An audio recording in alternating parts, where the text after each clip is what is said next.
জি, আলহামদুলিল্লাহ। আ এমনি শারীরিকভাবে ভালো আছি।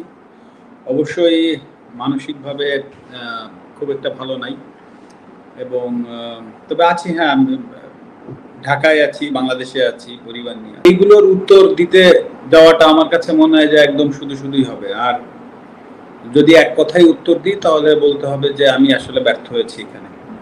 অ্যাবসোলিউটলি ব্যর্থ হয়েছি। আ ১ম যে জিনিসটা।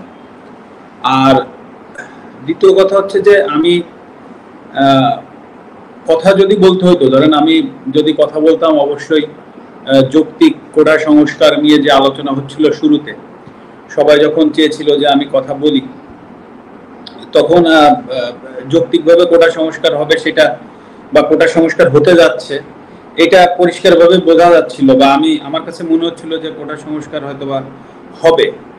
কিন্তু তারপরে যে ঘটনাগুলো ঘটতে থাকলো তখন আসলে এমন একটা পরিস্থিতি হলো যে যখন সবাই চাচ্ছে যে আমি একটি স্ট্যাটাস দিই বা আমি পাশে থাকি, তো তখন আসলে পরিবেশটা এমন জায়গায় গিয়েছে যে আমার কাছে মনে হচ্ছিল যে আমি যদি এখন একটা স্ট্যাটাস দিই বা আমি যদি যে কোনো কিছু লিখি, তো সেইটাকে কেন্দ্র করে যদি আরো ম্যাসিভ বা আরো বড় কিছু হয়ে যায়, তা আসলে সেই জিনিসটা সামাল দেওয়ার অ্যাবিলিটি আমার আছে কিনা।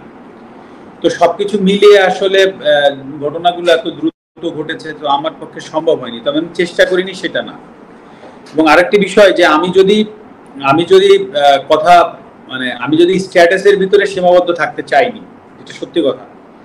মানে আমি চেয়েছিলাম স্টুডেন্টদের সাথে কথা বলতে বা আমি চেয়েছিলাম যে তাদের সাথে আলোচনার মাধ্যমে কিছু করা যায় কিনা। হ্যাঁ, কারণ আমি যদি একটা স্ট্যাটাস দিতাম তাতে করে যা কিছু ঘটেছে, যা কিছু হয়েছে তার তার থেকে কম হতো না। বরঞ্চ আমার সার্বিকভাবে আমার যে ভয়টা কাজ করছিল যে আমার স্ট্যাটাসের কারণে বা আমার কোনো একটা ভুল পদক্ষেপের কারণে যদি জিনিসটা আরো বড় হয়ে যায়, তখন সেটা সামাল দেওয়ার আমার ক্ষমতা আছে কিনা। ক্রিকেটার মাশরাফি, মানে খেলোয়াড় মাশরাফির সাথে কথা বলছেন, কোনো রাজনৈতিক বিষয় নাই। তো প্রশ্নটাও আপনি করেছেন যে ক্রিকেটার হিসাবে আমি ব্যর্থ হয়েছি, সেটা আমিও অ্যাকসেপ্ট করেছি। এখন ক্রিকেটার হিসাবে যেটা আপনারা দেখেছেন সেটা হচ্ছে যে আমি খেলোয়াড় ছিলাম, খেলোয়াড় থেকে আমি ক্যাপ্টেন হয়েছি।